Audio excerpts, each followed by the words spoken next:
I want you to call that number on your screen and feel the faith rise up within you. Can you feel it? Oh, I feel it. That's the Spirit of the Lord coursing through your veins.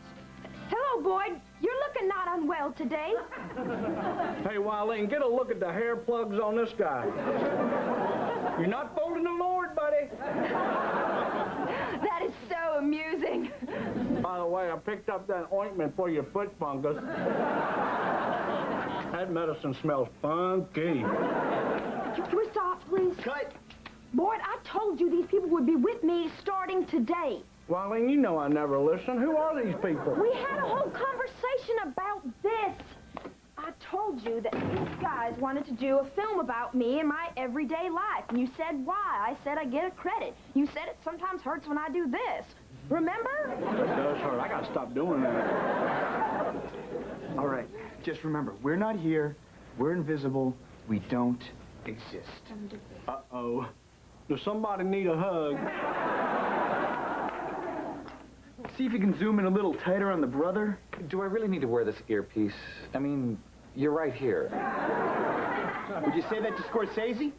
I don't think so. Do your job. We're rolling. My, I do so enjoy the creature comforts of home after a long day of toiling in the halls of Academe. Hey, you ate the other half of my patty melt. I told you what's on the bottom shelf, it's mine.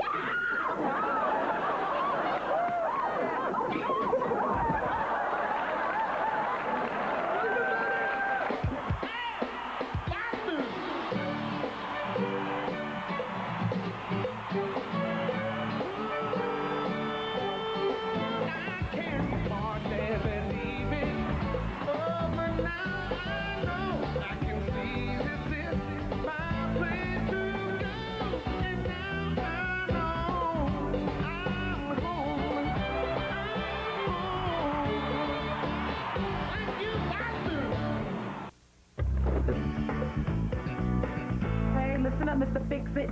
Today you've got to change the lock on Sherman's door. Did somebody try to break in? Yeah, Sherman. He was let go on Friday. Why? Well, I'm officially not supposed to say anything, but it rhymes with he tried to choke a student. Joy, my workload prohibits me from getting involved with your little problem. When you think about this logically... Think about this logically. You're sleeping on the futon. Oh, I never thought I'd find myself quoting Pat Benatar, but stop using sex as a weapon. What can I say, Jack? Love is a battlefield, and you fired the first shot. That is not true. You started in on me. Oh, stop it! Stop it! I can't take the fighting! I'm just kidding. Keep going. Boys, don't you think it's inexcusable that Jack won't have... Wait a minute. You're presenting our case to Judge Bumpkin here? Hey, you are out of order. Continue, Miss Burns. Selfish Jack here refuses to get involved in next week's fundraiser for the President's Discretionary Fund. And you call yourself a man. Miss Burns, please continue. Okay. There are a handful of programs at Harrington that are about to be cut unless enough money can be raised at that fundraiser. One of them is my American Storytelling Program. What do you want from me? Get involved! You're the one that has a relationship with President Butterfield. Oh, hey, just because the president loves me doesn't mean that I'm going to take advantage of that relationship. But this is for me! Okay, kids, let's go to zero. Okay? Now, first things first. What the hell is going on here? The Presidential Discretionary Fund is set aside to finance certain non-essential programs, and the alumni who usually donate to this fund are growing increasingly apathetic, precisely because the administration deems them non-essential. It's simply a case of apathy begetting apathy. You know, if I blur my vision, your eyebrows look like a strange bird. I'm not doing this. What could be more essential than a storytelling program? I mean, how else do you preserve oral tradition? God, I find all this to be so upsetting. Oh, Joy, I know this is going to sound kind of strange, but your happiness means everything. You know what? I'm not done with him yet.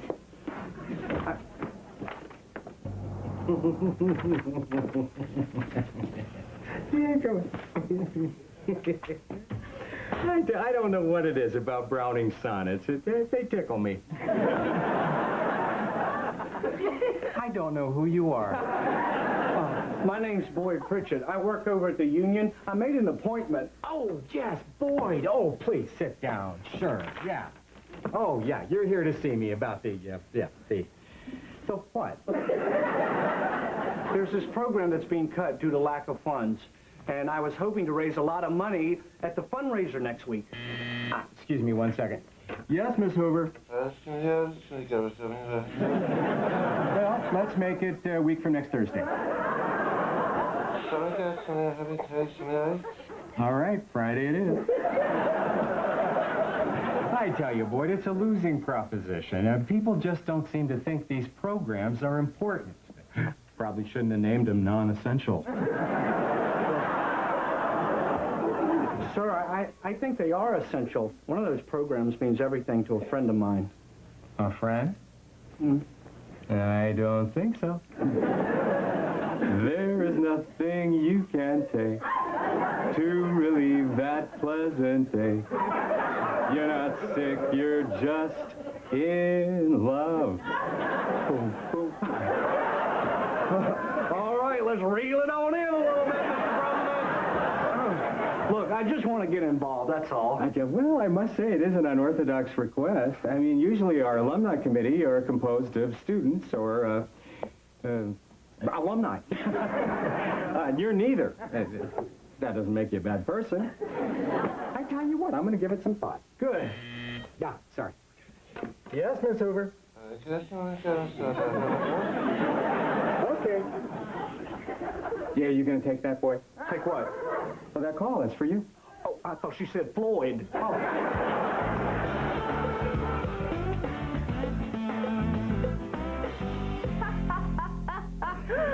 Oh, this is just... Oh. Oh, my Lord, you look like an Iranian hooker. Come on, Wally, let me hear you sing. Get off my bed. Boy, Daniel, how nice that you're finally home. Would you care for some libation? I'm sorry, did you say libation? Yes, I did. Well, I'm afraid you've left me no choice but to give you the tiny pinch. Now, that was unpleasant. It's called a drink, Wileen. Oh, Boyd, you Cut, let's reload. have got a bug up your behind, and I don't appreciate you taking it out on me. I'm sorry, Wileen. I'm just trying to get on this alumni committee. I may not be able to because I'm not a student. What the hell would you want to do that for? To save Joy's beloved storyteller program, which will motivate her to break up with that glamour puss and spend the rest of eternity avec moi. Why don't you just ask her out? No. Rolling. Boyd, I question your judgment.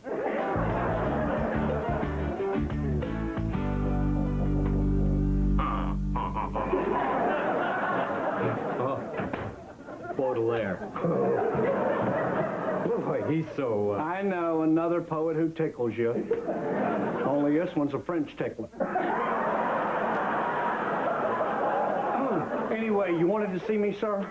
Boyd, I have decided to include you on the planning committee for the alumni fundraiser next week. Oh, that is terrific. Where do I report for duty? You report to the guy who's heading up the committee. Great. Miss Hoover, is Jack here yet? I said, is Jack here yet?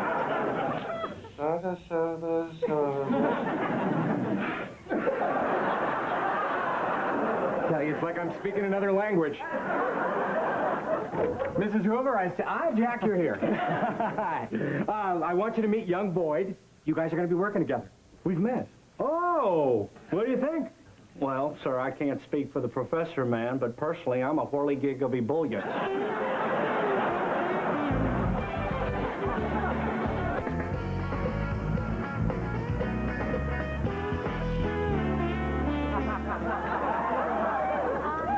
Ever loyal, ever true, we pledge our hearts and souls to you. Randolph Harrington, Randolph Harrington, our alma mater, by the jobs is flowing water, liberal arts and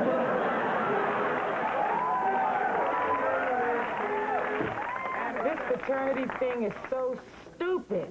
It's like eat a grape out of my butt and then we can be friends for 4 years. What was that song? The Harrington Alma Mater. It's a catchy little ditty. You get that list Professor Reed asked for? Oh, yeah, it's right here. All right, this is every alum on the guest list, okay? Income, occupation, political affiliation, it's all here. Ooh, look at this name. Ima Slutsky. Let's call her. Tasha, I'm on a committee. We're under a little pressure here. All right, let's call her. Oh, hey, Professor Man, good. How you doing? I got a couple of ideas. Boyd, here's what will happen. Oh, how about a bake sale? I mean, back home, Luann Larson sold something we like to call the Apple Dapple Tort. It is a winner. The key is to melt American cheese around the circumference of that tort. I reiterate, here's what will happen. The guests will arrive and chit-chat about the good old days. At some point, the president will take the podium, try to solicit a few donations, and only be moderately successful. I will catch the last 15 minutes to lend my stature to the event. You can serve punch. Let me explain something to you, Boyd. Joy's program will be cut. That's just the way it is. I am not in the business of saving non-essential programs. I am in the business of appeasing my girlfriend. I mean, this is to be a low-effort, headache-free enterprise. Mister, you are cynical with a capital sin. Well, whatever you want to call it, Boyd, this is the way I'm running this committee. I mean, you didn't really think that you were going to make a difference, did you, Boyd? That man is no Tony Robbins, I'll tell you that. Hey, I thought you guys were having your committee meeting. We did. We've already broken off into subcommittees. So what sorts of things have you come up with? Well, there's alumni keno, Keno, an idea I discarded only minutes ago. do you need any help with this? No, don't worry, Joy. Everything will work out the way it's supposed to. Okay. But Boyd, if you need any help, please use me. Oh, yeah, and vice versa.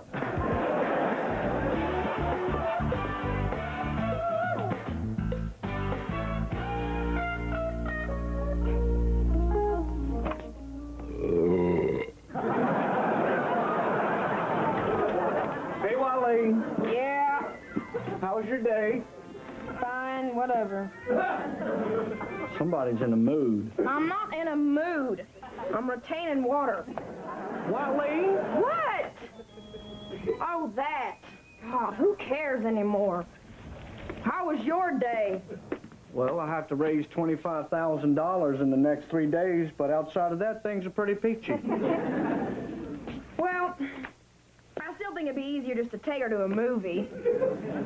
Look, I gotta go to the bathroom and wax my lip. Let's go, boys. Reset in bathroom.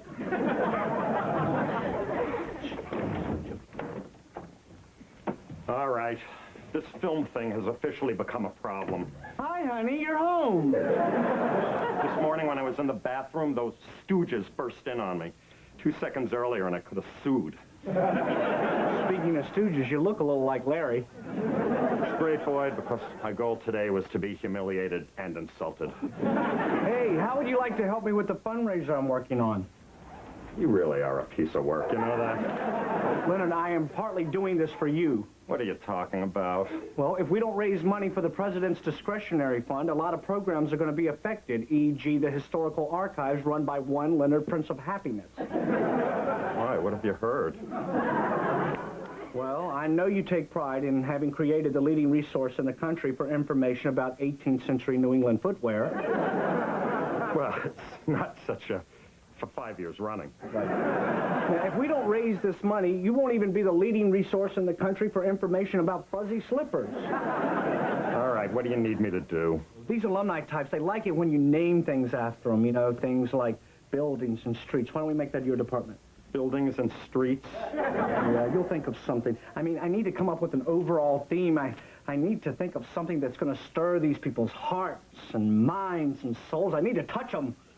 Who are you, Reverend Bob? That's a great idea, Leonard. You are a genius. Must you hug?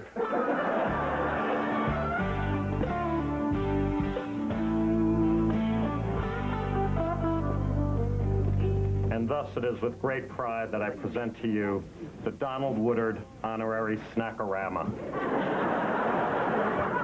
Congratulations, you should be very proud. So, just talk into your hand and he'll be able to hear everything. Okay. Tasha? You're so beautiful. Okay, now just stand your bony ass back. You're a little too close. But thank you, baby. That was sweet. And thus it is with great pride that I present to you the I'm a Slutsky Honorary Payphone.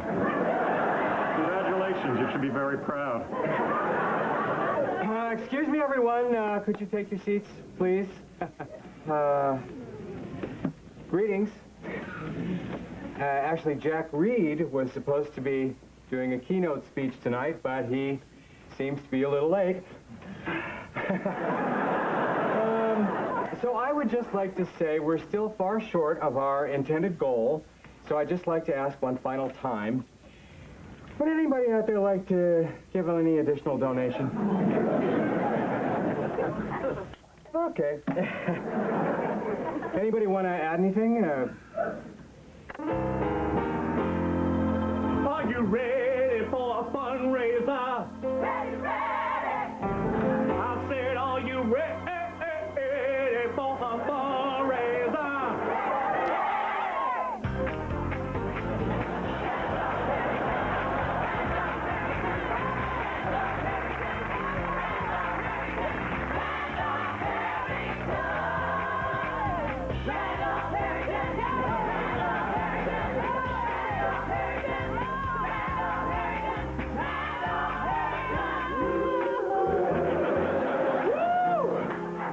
Thank you so much for being here today.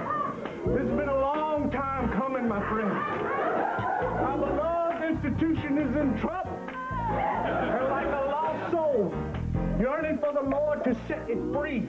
Our coffers are yearning for alumni. Do, re, mi. Can I bring it down a notch? I want to talk to the good people. You there in the front row.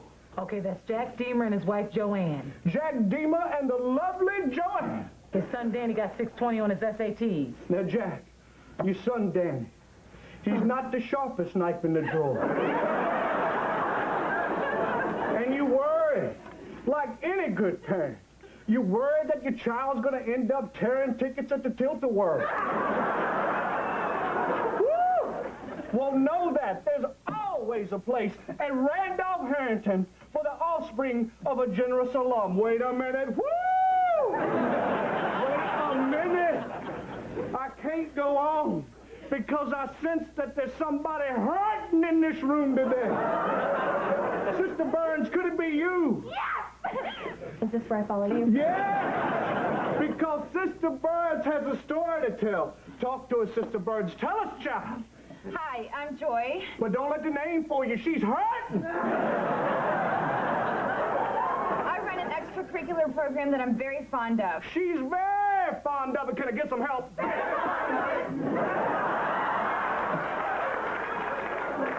They're probably going to have to cut the program due to lack of funds. No funds, my friends, is no fun.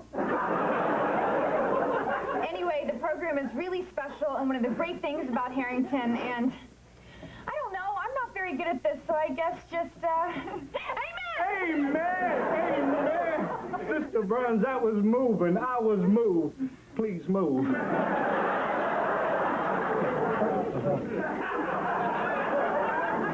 Now, most of you out there today have tasted the sweetness of success, and you owe that to Randolph-Harrington.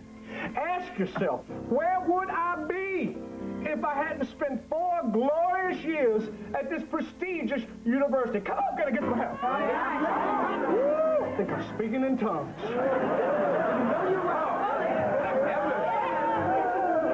Now, with that success comes a price, and I know, and you know, that most of you out there are in the 40% tax bracket, and you're looking for a way out, something to ease your burden. Can I hear you say, right off? Oh, not right on, but right off. Come on, people, let me hear you say it. Harrington loves you. Harrington loves you. And it's time to give something back.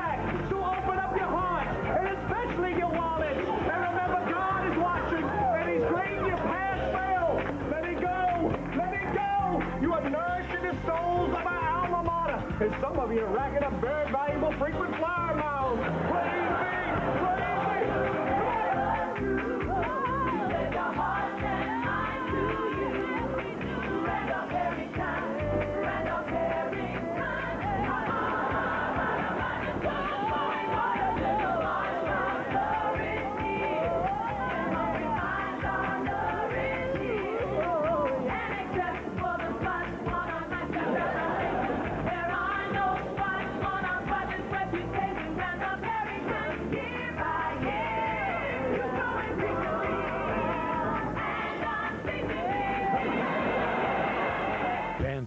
I want to welcome everybody back to the American Storyteller program.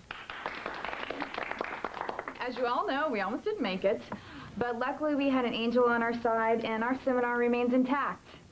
I thought it would be appropriate that the first storyteller we hear this semester be that angel. Please welcome Boyd Pritchett. Thank you.